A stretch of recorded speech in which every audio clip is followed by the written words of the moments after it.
What is up, guys? Welcome to another episode of the Assemble Performance Podcast. I'm your host, Justin Jones. Whether I'm hitting the trails, training for an ultramarathon, or pushing my limits in the gym strength training, I've always been fascinated by what drives us to perform at our best. This podcast is for everyone, from the serious endurance, strength, or hybrid athlete to the outdoor enthusiast who wants to live life to the fullest. I believe that peak performance is an assembly of physical training, mental fortitude, emotional health, and social support. Whether you're training for a sport or viewing life itself as the ultimate athletic event, join me in redefining limits and living a life full of challenges and adventure. Let's get into today's podcast.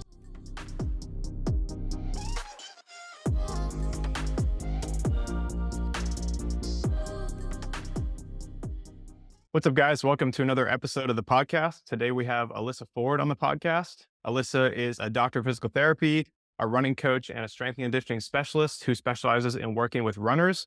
She started her remote rehab and performance coaching business with the goal of changing how running injuries are managed. She's passionate about helping runners overcome injuries and tackle performance goals with confidence so they can enjoy healthy, strong, consistent training and racing. She believes in an approach that emphasizes individualized care, and a coach-athlete relationship that is built on collaboration, support, and trust. So definitely a welcome guest on the podcast. We share a lot of passion about working with people. So Alyssa, it's really good to talk to you. How you doing? I'm doing great, Justin. Thanks so much for having me on. I'm really excited to be here. I've been looking forward to having this conversation. So thanks so much for having me. Good deal. You came highly recommended from Katie. So if you guys heard Katie Dabrowski on the podcast, she had an awesome podcast and she's got some awesome people she surrounds herself with. So you've got the Katie seal of approval. So I'm excited to talk to you. That's awesome. She's the best. I love the episode that you and her did together, and that's so sweet of her to recommend me to you. So love hearing your conversation with her, and I'm excited for us to chat too. Good deal. Yeah. Thanks for listening. That was a really good episode. A lot of people liked it. So I'm sure a lot of people will get stuff out of this one. So could you maybe explain as we start off a little bit more about what you're doing now, your remote rehab business, and how the rehab and coaching works together for runners? Yeah, definitely. So I know remote rehab is kind of like a newer thing to the scene. And a lot of people come with questions about it, like, how does this work? And I will say that I feel like when it comes to remote coaching, remote rehab, it's not necessarily for everybody. So the first thing that I do when I'm working with somebody or talking to somebody who we're considering working together is we'll do a discovery call. So the purpose of that call is just for us to get to know each other a little bit. Let me get a better sense of what you're looking for, what your goals are, to make sure that we're the best fit to work together. And if not, I'll be 100% honest and upfront with them.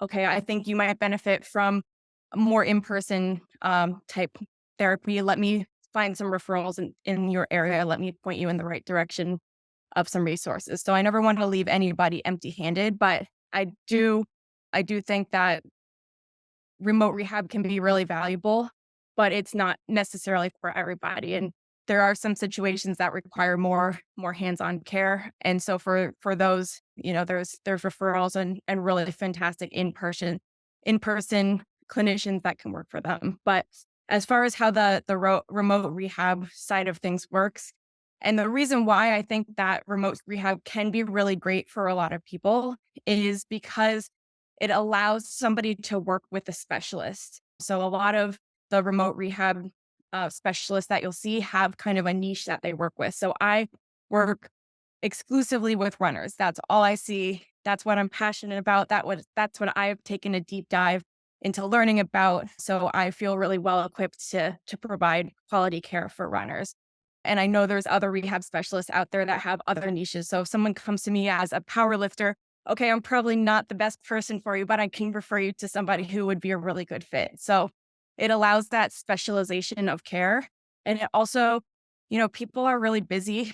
they're juggling lives and busy jobs and, families, and it can be hard to carve out that time in their schedule. Sometimes it's hard enough to even find time for training. So, carving out time in that schedule to make time for an appointment 2 or 3 times a week, that's an extra hour out of their day, can be tough. So another really great thing about remote coaching or remote rehab is that they can kind of do it on their own terms and their own schedule, but still have the support and the communication from a specialist as needed. And I think in some ways that communication can be even better or at least more frequent than an in-person situation because, you're only going to see this person a couple times a week. And then if something happens, something pops up in between, then what happens? And, so this way the communication is a little bit more constant.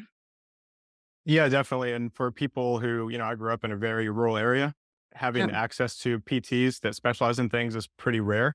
So the remote PT definitely, or the remote rehab definitely opens that up because, you go to, and there's nothing wrong with it, but, if you go to some in person places, especially out like rural America, these people might see everybody. So having somebody that specializes in a niche is really powerful. And I agree and run my business the same way that if somebody comes to me and it's not a fit, I'm super happy to refer out. And I think that can help people come into like the calls that you mentioned and really not feel like pressure and feel like I'm going to get what I need out of this. And, I love that because it helps us really, help people first. And then kind of the business always runs, but the point is to help people, right? Um, Absolutely. so, in talking about that niche, finding something that has that niche, could you tell us a little bit more about your history with running and how you came into being where you're at now? Yeah, of course. So I running has been a big part of my life for a long time, but for a while it was kind of on the back burner. So my mom is a runner. She was an avid marathoner when I was younger. So I really looked up to her and admire her and thought that that was pretty like badass because she didn't really get into marathoning until I think she started for her 50th birthday. It was like kind of later on and she was like I'm doing this thing. That's so cool. So I really looked up and admired her a lot. So her and I would run together sometimes. But then I got really involved in playing sports. I was a competitive in Taekwondo. That was my sport of choice through I kind of started in middle school and then competed at a high level through high school and college. So that kind of took up the majority of my time and my training effort there. But running was always something that I really enjoyed doing. So it was something that I would kind of have as like an outlet on the side. So I would sometimes go out for a run by myself just to, blow off some steam or as a stress relief. So it was always something that was kind of there, but just a little bit on the back burner as this other sport kinda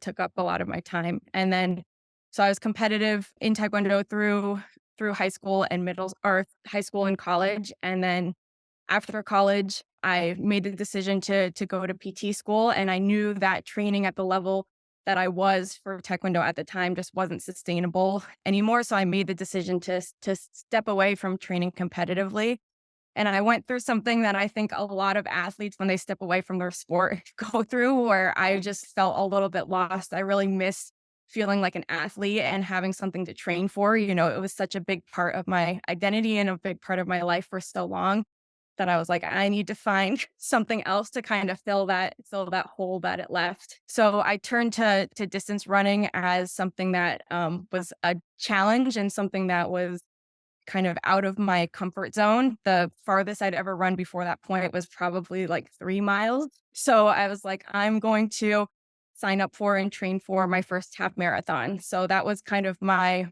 introduction to it. And I have to say, like when I first started running and I had absolutely no idea what I was doing. I downloaded some training program from the internet and just kind of sort of followed it. I didn't know anything about pacing or like fueling or things that I now know are like very, very important. So that first half marathon, I did it, but it wasn't pretty and it wasn't fun. So I crossed that finish line and was like, I don't know if I really want to do that ever again. But then after I had some kind of time and space from it and some time to kind of think about it, I was like, you know what?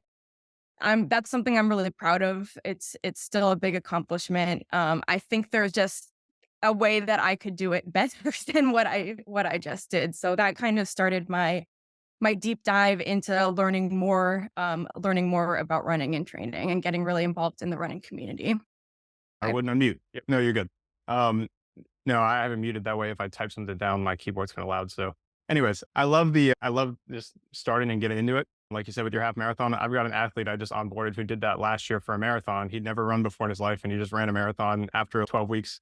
And I was like, I'm really glad you didn't get injured, you know? And there's the same thing where he had to take a little bit of time off mentally. And then he was like, I want to get back into this, you know? But there is something to be said about just doing it, even if it's not like the smartest thing from a, as coaches, we're like, you're kind of putting yourself at risk there, but emotionally it can be a big win just to jump into it and do it. Definitely, definitely. And at the time, I didn't know that I was, kind of just, I was like, this is just what people do. You download a training program on the internet, and then 12 weeks later, you run a half marathon. That's just how it goes. Yep. So you mentioned your mom started running marathons on her 50th birthday, and then you didn't start running until after college. So a lot of people in that place might be like, I didn't run before. It's kind of late for me to start running half and full marathons. Maybe I'll go run a 5K, but it's too late for me, So, what are your thoughts on that? Did that cross your mind at all? Or maybe not because you already did high level sports, but could you maybe speak to that person? Yeah, definitely, definitely. And I think that that is something that I do hear sometimes from athletes that I talk to. And especially if something pops up, like an injury pops up, they feel like they're behind, or it's putting them even farther behind to when they already feel like they're playing catch up. But I think that if you really look at it, there's a lot of athletes in endurance sports and in running, specifically in distance running, that really hit their prime in their 40s, 50s, 60s. That's when they really start seeing success in the sport and hitting these major goals. So I think the beautiful thing, one of the beautiful things about running is that there doesn't have to be an age limit on it. There are some sports where it makes sense to kind of specialize and get into it younger and to peak at an earlier age, but running, just that isn't that sport. And that's one of the things that I love about it so much, just is that there is such a longevity to it. And you see these athletes out there crushing it into their like 80s and 90s, still out there running half marathons and marathons. So it's absolutely never too late to get started, and you can enjoy the sport and be really good at the sport, even coming to it later in life. And I think my experience of coming to it after college is a pretty common experience too. It can feel like when you're on social media that like everybody's been running since they could walk basically, but that's really just, that's not the case. And a lot of times people do turn to it as a stress relief. That's kind of like the initial draw to it. So when they're going through a stressful period of life, college or grad school or whatever. So I think it's pretty common to kind of come to it a little bit later and then get hooked and want to continue doing it from there. Yeah, yeah, definitely. I think, you mentioned running primes being later. You see that in a lot of ultra marathons and even like triathlon. A lot of the average age is fairly older. It's getting a little bit younger, at least in triathlon, I know it is, but it is, older than you might think. We're gonna kind of get into a deep dive of the PT stuff. And I feel like the question I'm about to ask is less of a common myth than it used to be. But somebody might be listening and think, oh my gosh, like running's bad for, your body. How are you going to do this? How is it longevity? You say longevity, and they're like, I don't know what she's talking about. So could you maybe speak to that quickly about some of the actual research behind, the longevity in running? Is it bad for your joints? Is it bad for your body? How does that look throughout, as you age? Yeah, and I love this question so much because I do feel like thankfully things are kind of moving more away from that, but that is still kind of like a common thing that people will run into and hear. And especially I feel like a lot of times it comes from people that don't know a lot about running or a lot about sports, and they'll just be like, "Oh, you run so much, that's got to be terrible for your knees or terrible for your joints." But the research does not substantiate that whatsoever. If anything, it's the opposite. That shows that, like, we'll use knees for example because I feel like that's a common one, and there's been a lot of research in that area. But there's this concern or risk that, or fear that running will develop into developing arthritis in your knees or some sort of, degenerative changes in your knees. And the research shows that it's actually osteoarthritis in the knees is actually a lot more common in a sedentary population than it is in runners. So, and it substantiates that running can actually be protective from from developing this. And so it's actually like it's better to be healthy and active. And of course, there's ways to be smart about how you're training, but overall, it's healthy for you and it's good for you and it's good for your joints to load through those areas, even with running. So yeah, that's the research doesn't back it up at all. So those are claims that are, outdated, or way of thinking that's outdated. But unfortunately, that fear-based thinking and that fear-based, I feel like that can be really powerful. So if somebody hears that, it can stick with them. So I'm glad that things are moving away from that, but I like having conversations about it and, just bringing the research to light on that, because it can be a really powerful thing that really sticks with people and can turn them away from wanting to run or doing the sport, or scaring them away. Oh, if this is damaging my knees, I should stop. So, it's a great thing, and I would hate for that to be the thing that turns people away from enjoying such a sport that they really love to do. Yeah, and in my mind, this is just my perspective on things, but I feel like it does come back to maybe more of a mechanical view of the body where things are going to break down versus things adapt. And, to coaches, it makes sense that, as you stress something, it adapts. But to somebody who doesn't really maybe understand that, they might think if I do more, it's going to, again, for the knees, it's going to wear my knees down over time. Yeah, definitely, definitely. And so kind of building off what you're saying there, I think, because unfortunately injuries are common in runners. And I think a lot of times it's easy to point the finger at running because, okay, your knees were fine, you started running, your knees started hurting. So running is has to be the thing to blame here, when it's a lot more complex and nuanced than that. And like you were saying, it's a lot of times these sort of things pop up when somebody does something that their body just wasn't adequately prepared for. So it takes having kind of more in-depth conversations and looking at all the factors that go into somebody's training, instead of just, jumping to the conclusion that running is the culprit here. Yeah, definitely that like load management, doing too much too soon, which is very common in endurance sports because endurance athletes, I feel like, tend to, all right, I'm going to do it. I'm going to go all in and do it. Yeah, I don't want to get too off on a tangent, but I did see a meme a while ago about, different recovery methods that people, products that are sold.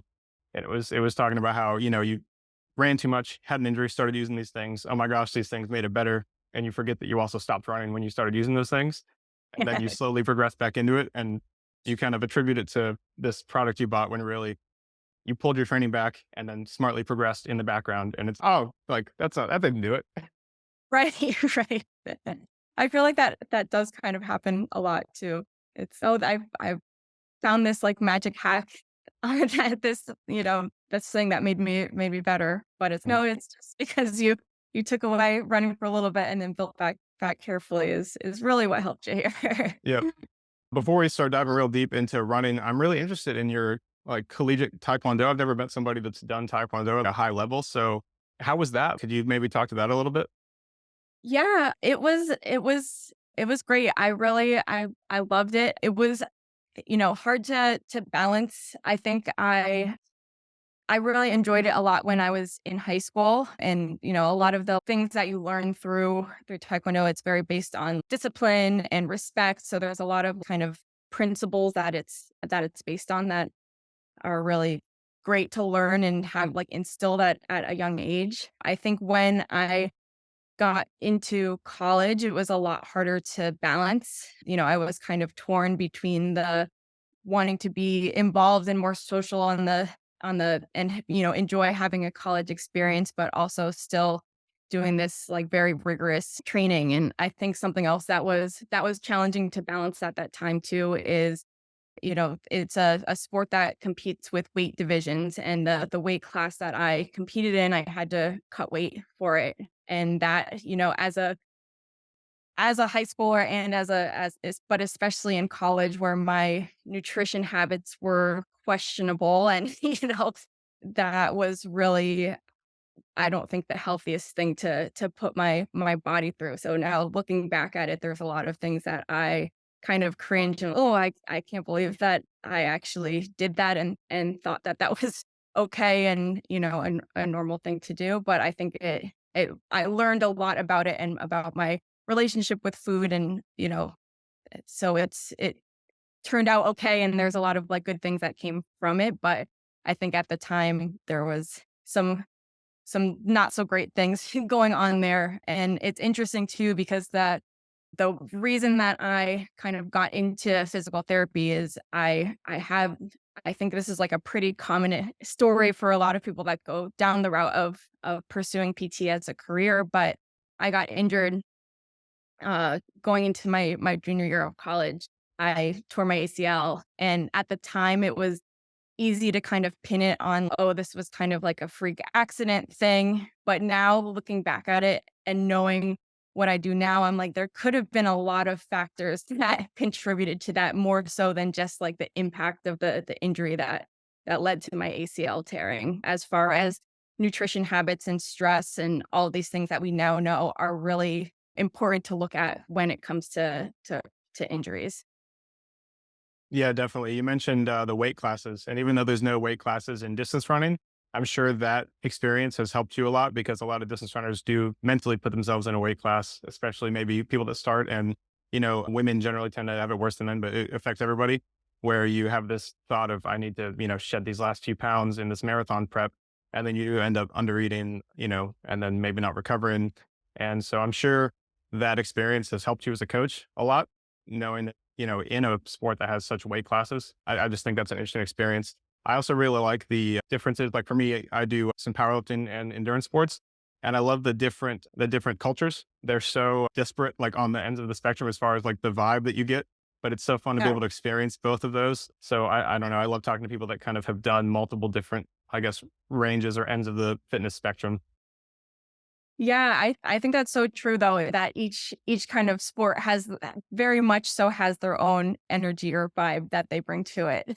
So that's so cool that you balance both and have the taste of both. And yeah, it's very different. Like now being very involved in the endurance community and running, like it's a very different vibe and energy and experience than it was when I was really immersed in the Taekwondo world. Not in a good way or a bad way. They're just like so different. It's like comparing apples and oranges. Yeah, yeah. For me, I think that I tend towards the endurance sports because it's what I've done my whole life. But getting to experience that kind of powerlifting energy every once in a while is something I wouldn't want to, live life without experiencing. They're both like such welcoming communities. It just feels so different. So I love it. But talking about your own injury that kind of got you interested in physical therapy, could you mention some of the emotional stuff? Because somebody on the outside looking at a runner that's dealing with an injury might be like, oh, like sad day, you injured yourself, like you're still fed and you still sleep, which is true. But Yeah. also for the person experiencing pain, it can feel like the whole world in the moment, especially when they can't get out of it.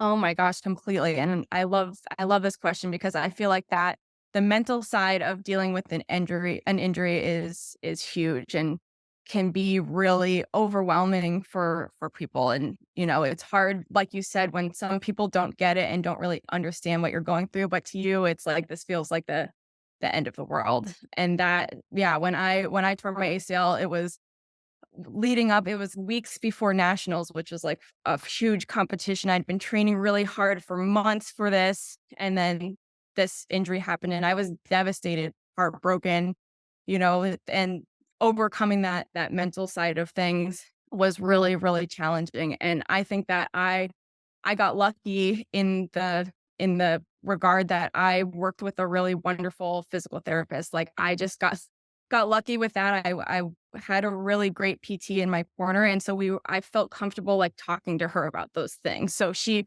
asked me about it, and I felt comfortable talking about that. And I think that was like really a huge part of for me for being able to overcome it and feel okay with it. So that's why I feel like, going back to runners who are going through injuries, when you can feel really, you're going through this really heavy thing and it feels like you're dealing with it all alone, just having somebody who's in your corner who can to hear you and listen to you and support you is completely invaluable. So I think that can be really huge. And something that I have kind of moved towards or shifted my mindset on about when it comes to mindset about injuries, and something that I like to talk to my athletes about a lot when they're dealing with an injury is, yes, you're going to have these like heavy feelings and emotions, and that's okay. Let yourself feel the feelings because you have to kind of like process that and go through it to in order to move forward. But don't let yourself get stuck there forever because it can be easy to kind of go down this spiral of negative emotions once those start. So let yourself feel the feelings and then okay, let's take a step back and let's look at this as an opportunity. So shifting that mindset away from this is horrible, this is the worst thing that's ever happened to me to okay, what can I learn from this experience? How can this help me grow? How can this help me become a better athlete in the long run? So I think shifting that mindset can be really powerful in a lot of ways. It helps with the mindset thing. And it also just helps regain a sense of control over the situation. Okay, this sucks and this is awful, but there's still things that I can do that I'm in control of that I can do to help make the situation better. Yeah, I think that's super powerful getting to sit with those athletes in the uncomfortable emotions. When I bring people on and end up, some people have things that we need to work through. And so sitting in and working through that with them is probably my favorite part of coaching. And Sure. it's interesting because it also surprises some people because they're just like, oh, I just didn't even know this was an issue and didn't even expect you to sit with me in this. But now we've kind of unraveled all of this. And then I think that's where like most of the progress is made personally, and especially you with dealing with injuries and rehab. That's like an even bigger part of it.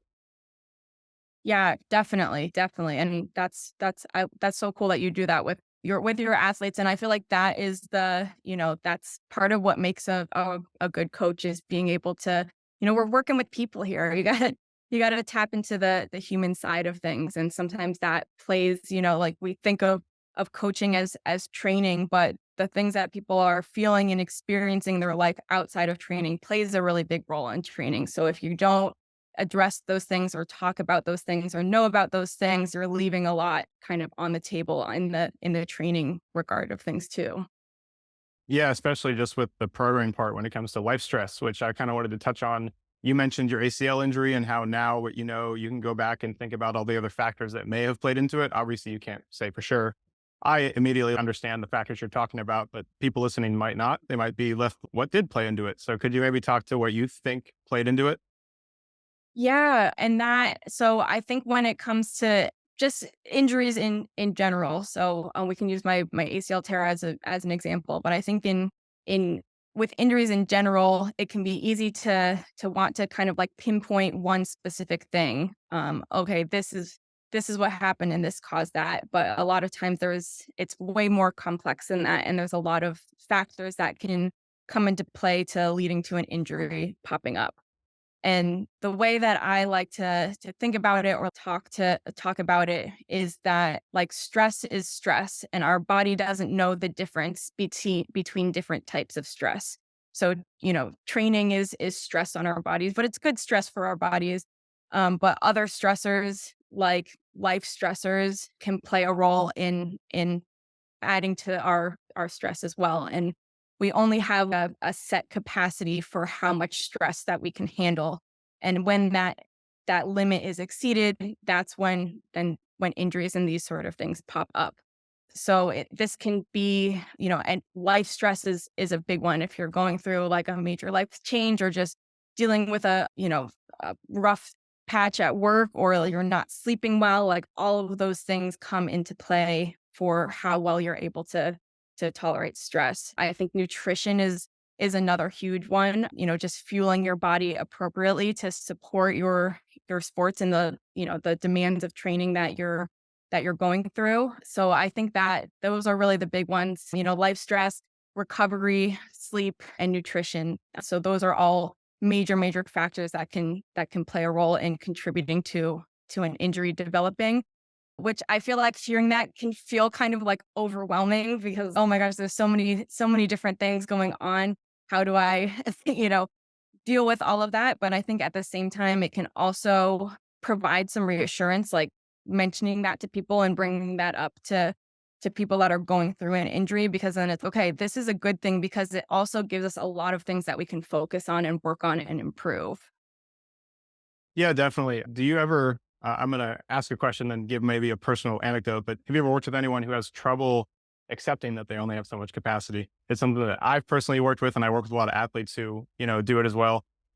just a lot of stuff going on. And they're like, all these other people are doing this stuff. So I should be able to do this stuff. One of the things that I remind my athletes is that sometimes these people you look up to online, the rest of their life is pretty horrible and you don't know because you don't know them personally. And so by you, for instance, I have a single mom that I is an ultramarathoner, and she was beating herself up because she was like, I missed this run.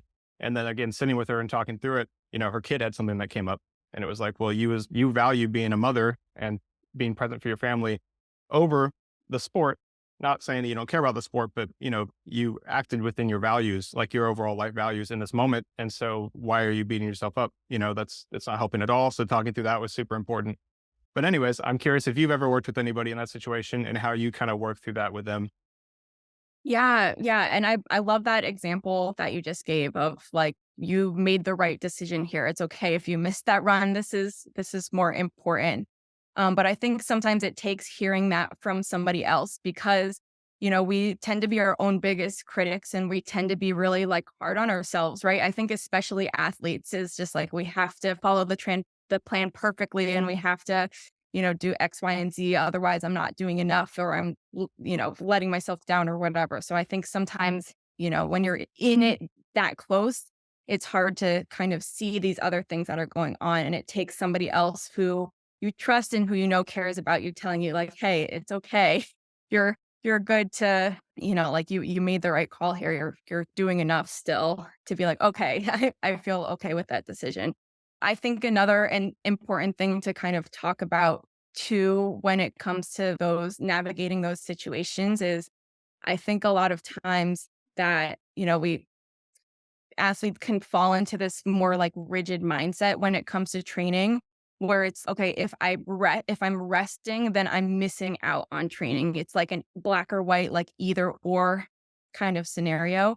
So if I'm not training, like if I'm resting then it's taking away from time that I could be spent training. And I think it's important to have like conversations around that and kind of shift that mindset to no, recovery is like a very important, crucial part of your training. It's necessary.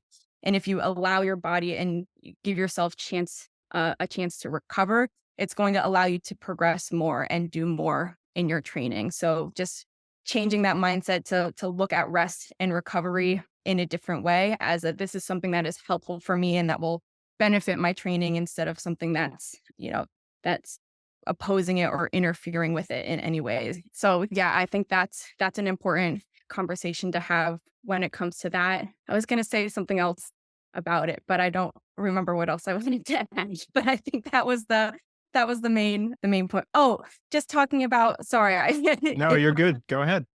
but just so when it comes to that and having this kind of like structured, rigid plan that when it comes to taking rest, so even if you have rest days factored into your training plan, if something pops up in life and you decide to take an unplanned rest day, it's still supporting your training because going back to what we were talking to about the, having a certain level of capacity to handle stress if you're dealing with all this life stress and then you try to throw a run on top of it, like that's a lot to manage all at once. So, it's okay to take those unplanned rest days and deal with your life stuff. And it's still going to be the best decision for your training. Definitely. Yeah. I'm super big on that. It's a big point in my coaching as well. You also mentioned nutrition. As we know, nutrition is super important. Is that something that you work with with your athletes, or do you mainly just kind of check in with where their nutrition is at? Yeah, so I that's nutrition is out of my scope to go too far in depth. It is something that we talk about and kind of like generally and like you said, just kind of like checking in here and there. If I feel like it's something that requires a little bit more attention, or it's something that an athlete is really struggling with, then I have really wonderful sports dietitians that in my network that specialize in working with an endurance athlete. So I'll always refer to them if I feel like that's needed. Definitely. Yeah, I agree. The most I'll do is some education, within my scope, like I've had a lot of people asking about the carnivore diet when they're training for like endurance races. And so I'll just give them some overall explanation of, carbohydrates and how you're fueling for training. Obviously it's their decision to make, and I'm not a nutrition, I'm not an RD or a nutritionist, but so obviously I frame everything in that. But Interestingly, yeah, like recently it's upticked a lot. People asking about the carnivore diet. I don't know if like social media has been kicking off with it or what, but The carnivore diet is trending right now. Definitely. yeah. So taking a step back out of the weeds of stuff, could you maybe explain your overall philosophy as a coach and a physical therapist when somebody comes on? What are you looking at? I think I kind of understand what you're going to say, but I'm really interested to hear what are you looking at like when you're planning somebody out, say they want to run a half or full marathon, they've been dealing with injuries, over and over again. Kind of what's your overall philosophy for that? Yeah, so a lot of the runners that I work with or that come to me for a consultation, the two kind of like main scenarios that I see is somebody who has been dealing with an injury for a while, right? They've kind of fallen into the cycle of, okay, this injury popped up. I'm just going to rest for a little bit and then try to go back to running. And the injury is still there. And then it just gets to the point where, okay, this isn't something that I can manage on my own anymore, or they're frustrated. Or another common scenario that I'll see is somebody who has an injury pop up. They go to a doctor and the doctor tells them, just rest for X amount of weeks, ice, take anti-inflammatories, and then go back to running. So they do that and then they go back to running and the injury is still there. Or they've gone through a course of physical therapy and have noticed some improvement, but are still having some pain when it comes to longer distance runs or whatever the case may be. So a lot of times when I talk to them, this is something that they've already been dealing with for a while. They've gone through the whole, okay, let me just rest and see what happens cycle, and it hasn't been working for them. So they come to me frustrated and ready for something different. So a lot of times, like when we're going through a discovery call, when I'm going through a call with somebody, I'll ask them, what do you feel like you need specifically to be successful in this situation? And a lot of times the answers that I'll receive will be something along the lines of a game plan. I just want a plan in place. I want to know that I'm doing the things that are best for me. So I think that the approach that I like to take is just finding a tolerable entry point for them to be able to continue training as much as possible. So they've already gone through, especially somebody who's like frustrated and tired of resting and not seeing anything different. For them to hear, hey, we can still train. You can still train. There might just be some things that we have to like tweak or modify a little bit is so refreshing and reassuring. So I think that's kind of like the starting point is okay, let's go in depth and talk about your training. Let's take a deep dive there so I can really understand where you're coming from. And then let's see what we can modify or tweak or adjust to keep you still running as much as possible. Or if running isn't possible right now, how can we get you back there as quickly as possible? I always like to give people kind of like guidelines too, as far as what's okay to push through and when it's okay. This is your body's, the injury's giving us a little pushback. We need to pay attention to that and adjust things a little bit. And also like kind of clear guidelines as far as, okay, we're not running right now. This is what we're doing instead. But these are the things that I want you to be able to do for us to be able to start running again. So breaking it down, because again, navigating an injury can feel really overwhelming. And when you're going through it, it can feel like training the way that you want to can feel really far away. So I think breaking it down into these kind of like smaller checkpoints along the way can help it feel a lot more manageable. Definitely. You mentioned some of the traditional approaches, just rest, ice, whatever, it can be easy, especially as the person that's in that, world of pain to get frustrated because, at the people and, they don't, these doctors and PTs, like they mean well and they're super smart people. So what do you think is the difference between that more traditional approach and kind of, this world? Is it mainly just the fact that, the specialization, like those doctors and PTs might see so many different people? Or is there anything that you highlight as this is the key differentiator here between like my approach and their approach? You know what I mean? Because if they're smart, like why don't they have the same approach? Does that make sense? Yeah, no, great question. And I think it kind of ties back into what we talked about a little bit earlier when it's okay, this person comes in and they are saying that their knees hurt when they're running, then running has got to be the culprit here. So we'll take away running and they'll feel better. It's just, yeah, I think it's just a lack of experience or knowledge or just having that more in-depth understanding of the demands of running and what the sport entails. So it's understandable why that's the conclusion that is made and why that's the route that a lot of people go. But the things that we see a lot is that doesn't work, and that's not the most effective way. And there's a way to do it and to help people work through these injuries and these situations while still keeping running into the mix. Because as a runner, that's the worst possible thing you could hear, right? Like runners love running. They absolutely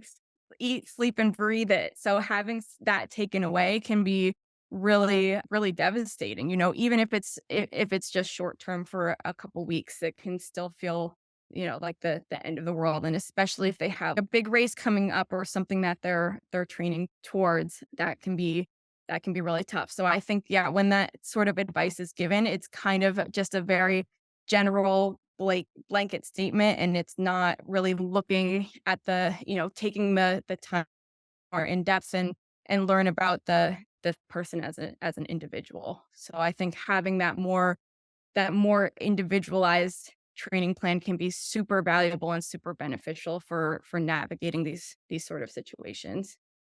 Definitely, yeah. When you mentioned being told not to run, I just am reminded of the joke. It's made all the time of, "A doctor told me not to run, so I'm going to do 4 miles a day instead of 10."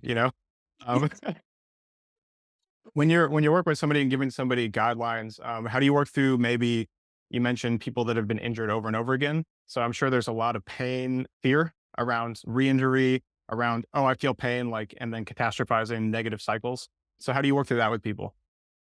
Yeah, so I think, the educational piece plays a really big role here. So I think a lot of times people understandably relate pain with damage. So if there's pain present, that means that I'm causing more damage. So I need to stay away from pain. So I think just starting with that, and just the educational piece of you're okay to push through this, and you're not causing damage. And in fact, training with some level of minor tolerable discomfort is good, and it shows your body that this movement is okay, and it can help your body adapt to the stimulus that we're giving it of running. So I think that, again, like, a lot of times runners are just really excited to hear that I can hey, I can keep running again. So they're excited about that. So that's really, that provides some hope and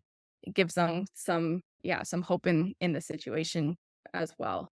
But yeah, I think that the educational piece is huge. And then also just having again, like, clear guidelines around pain and what's okay, and what we need to when we might need to take a little bit of a step back. So I think that also ties in with the reassurance piece of, okay, like, I know as long as I'm in this level, or I'm sticking to these guidelines, that what I'm doing is okay. And I think too, like, I try to explain it in a way where it's like, if you are getting into these higher levels of discomfort and higher levels of pain, that doesn't necessarily mean that anything is wrong. It just means, that your body's giving you feedback. Pain is feedback, pain is information. So it's giving us feedback. So we need to pay attention to that and adjust accordingly. So this is, maybe we don't have to spend too much time on this because this is more of a selfish question for you as a Mhm. coach. The art of coaching and the people skills is definitely something that's super important. So how do you meet somebody as a coach, and especially as a DPT and somebody who's worked with a lot of people? You have just such a wealth of knowledge, and it's so easy. I'm sure you feel me when somebody comes to you to, like, oh my goodness, all of this information applies. And I think the difficult thing is paring it down to meet people where they're at educationally, because if you overwhelm somebody with information, they're going to take nothing away. So, when somebody comes to you and you need to educate them on maybe pain science and those negative cycles, and maybe a little bit about, maybe you need to eat more and deal with the rest of your life stress, like, how do you meet them where they're at to give them what they need to take away without overwhelming them with information? Yeah, yeah. Great question. And that's, it's a hard thing to do sometimes. And it's definitely still a work in progress, and something that I'm still, like, learning and working on. But I think it comes down to, you know, it doesn't all have to happen at one in one at one time. Like there are ways that I can still help this person in this moment without overloading them with all this information that I think is valuable and that I want to share. But let's start here. And, like we're entering into a relationship here. This is somebody that I'm going to be working with long term for a while. So it doesn't all need to be done immediately. And I think it very much so depends on the person, and like having those conversations, those in-depth conversations kind of early on in the coach athlete relationship can help a lot. It helps me really kind of understand where somebody's coming from. And you can get a sense if somebody's like really fearful around pain, and then okay, maybe we need to spend a little bit of more time there. Or sometimes people are like really curious and they want to know more and they're asking a lot of questions, and then I'm like, okay, this is great, we can nerd out and I can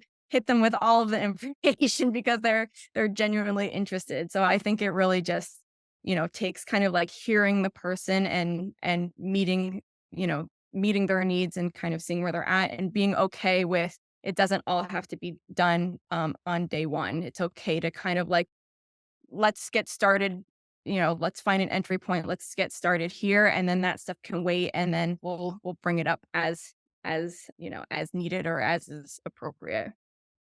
Yeah, I definitely enjoy talking to a range of people because I'll get people that just need to, they're just like, tell me what to do and give me a little bit of information, but I'll do it. And then Yeah. I onboarded somebody a few weeks ago who he's in a STEM PhD program, and he told me like, if I wasn't doing this, I would be a coach. So I'm very interested in it. I just don't have the capacity to learn everything. So as much as we can nerd out, like I'm happy to do it. So it's fun to get like the spectrum of clients.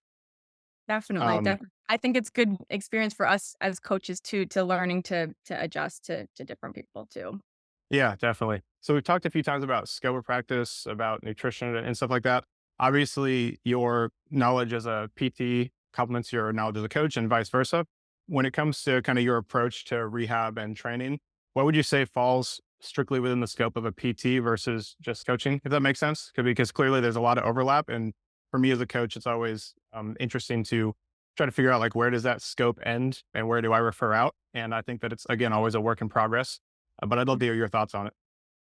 Yeah, that's a big question. And I think I think there is a little bit of a gray area. I don't know if it's necessarily something that's super black and white. And yeah, I think, s- sometimes like training, like rehab is just training in the presence of pain. So sometimes that can fall under, a really great coach who has a strong background in strength and conditioning can handle that and be able to adjust without having the background knowledge of physical therapy. So I think it is a little bit of a gray area. I don't think it's something that's super clear cut, but I think it comes back to just, our our intentions as a coach are to help people.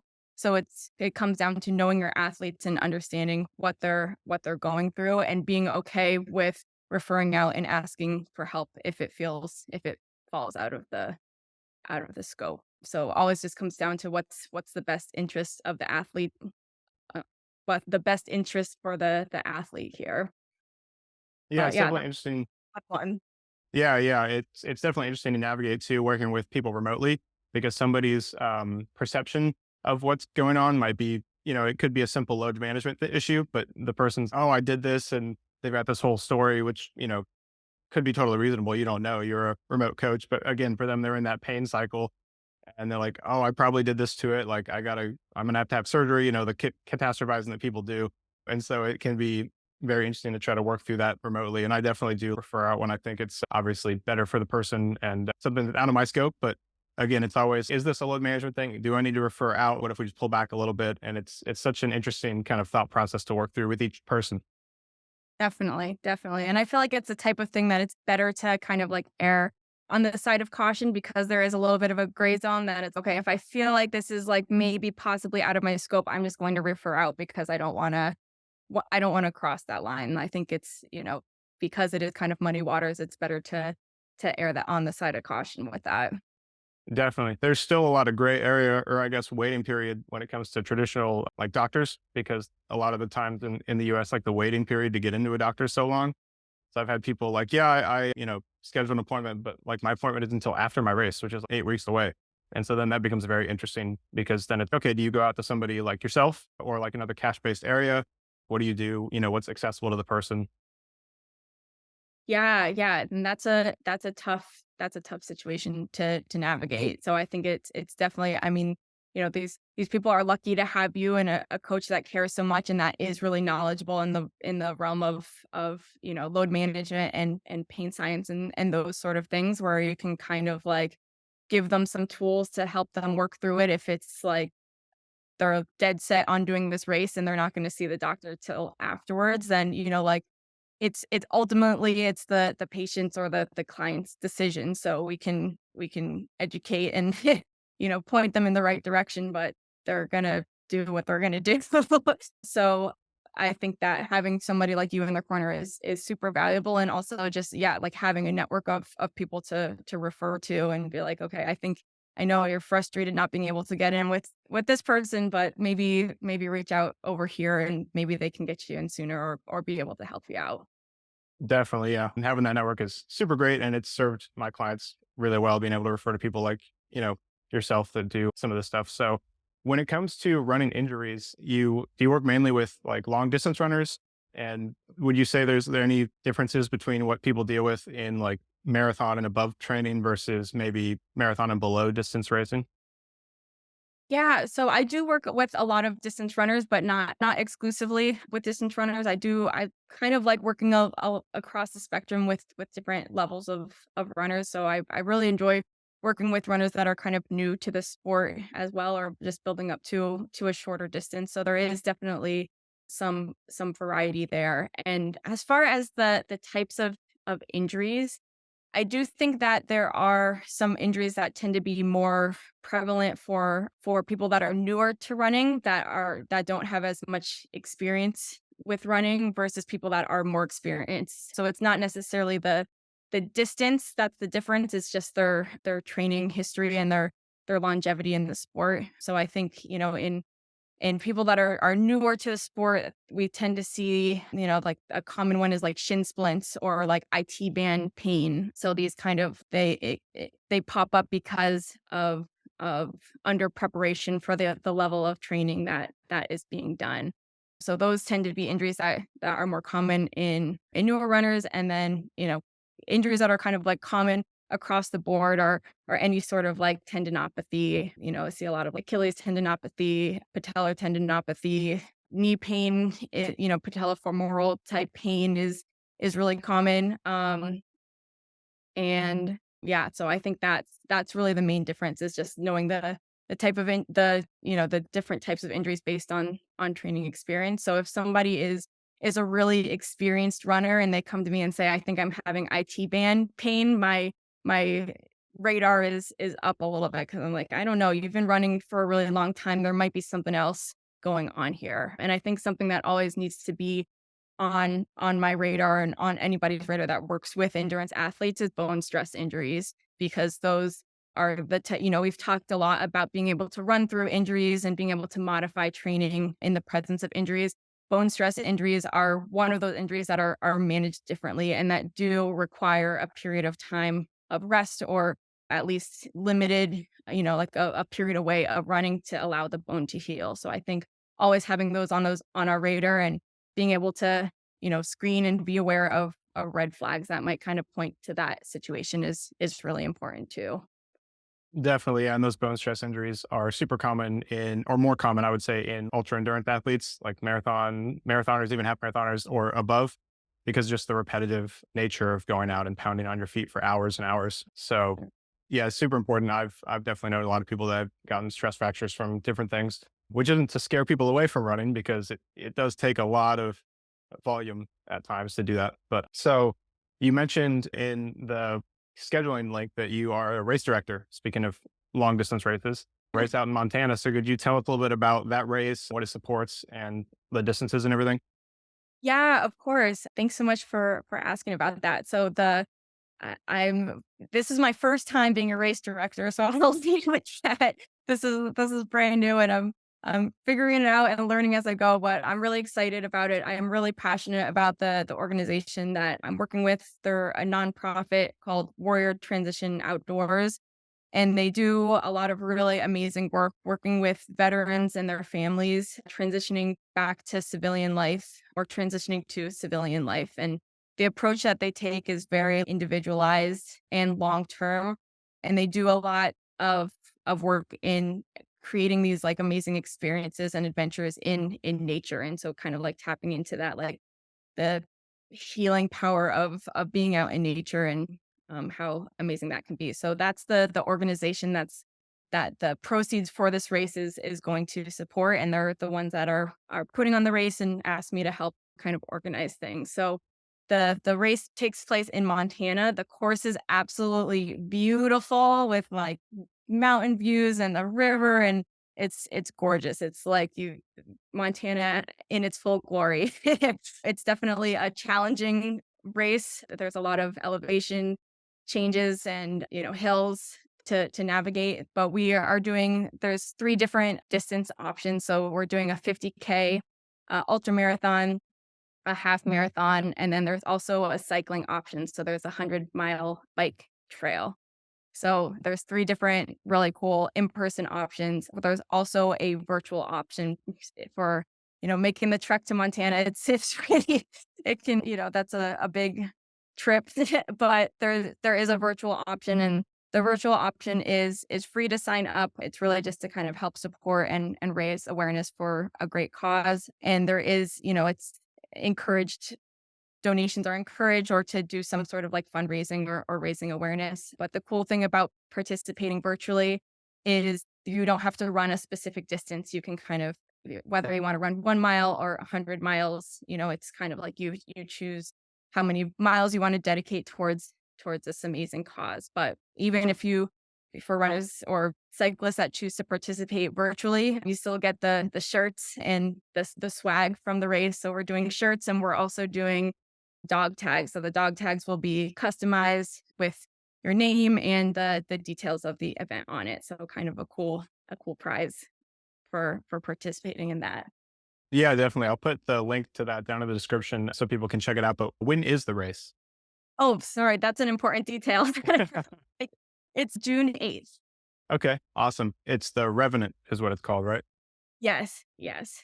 Awesome. I will definitely put that in the show notes. I've been looking at some races out west, so I'm very interested personally, but Oh man, I would love to have you there. I'm not going to be participating in the race, but I will be there. So I would love to see you there. good deal. Yeah, I've got a race here in April and then potentially one in Colorado in September, depending on how the April one goes. But it'd be fun to fit in. We'll see if I can fit it on the calendar. It'd be good to get the elevation because I live at sea level. So Nice. Yeah, get into those Montana mountains for yeah, sure. it's beautiful out there. Well, being mindful of time, is there anything else that you wanted to touch on before we wrap up? No, I think, you did a really great job of asking really fantastic questions. So thank you for that. I think we really touched on a lot of different things. I think just the last thing that I want to say is for any athletes that are dealing with an injury or going through a rough patch, just, to know that you have options out there. So if you go to a healthcare provider and they tell you to just stop running or something like that, like sometimes you just have to be your own advocate and just know that there are people out there that can help. So feel free, to reach out. I'm happy to help or to refer out if necessary, but just know that there are people out there. And for, just on the healthcare provider side of things, I think it's really valuable to remember that our words carry a lot of weight and a lot of impact. So just like being really mindful when we're talking to people about how we talk about these kind of touchy subjects, and just realize that, our words can really something that we kind of say in passing can really have lasting impact for somebody. So just constantly working on their communication and being mindful of that. Definitely. I'll put your contact info down in the show notes too, but could you kind of plug where you're at so people can find you? Yeah, definitely. So I'd love to connect. The best place to reach out is on Instagram. So just shoot me a message on there. My handle is at alyssaford.dpt, or you can also shoot me an email at alyssa@resilientrunningpt.com. Good deal. Yeah. And that'll be hopefully clickable in the show notes. I don't know, but it'll be down there either way. So you can copy and paste it if it's not clickable. So, well, Alyssa, thanks for coming on. It was super great to talk to you. I had a good time. So, I think people will get a lot of value from this, especially off the backs of some of the other episodes that we've done, kind of building up a ton of information for people. And there's a lot of runners that listen to this. So I think people are going to really, really get value from it. Awesome. Thank you so much for having me on, Justin. I really had a great time. This was an awesome conversation. So I really appreciate it. Thank you for being such a fantastic host and for having me. Awesome. Yeah. Thank you. Yeah. With that said, have a good one. And yeah, thanks again. Thank you. Hope to see you in Montana. Thank you for listening to today's podcast. If you enjoyed it, it would be helpful if you could leave a rating or a review on whatever platform you're listening on, as that helps us reach more audiences and get more awesome guests on. If you're interested in anything we talked about today, you can check the show notes for all links. Otherwise, I will see you guys in the next podcast.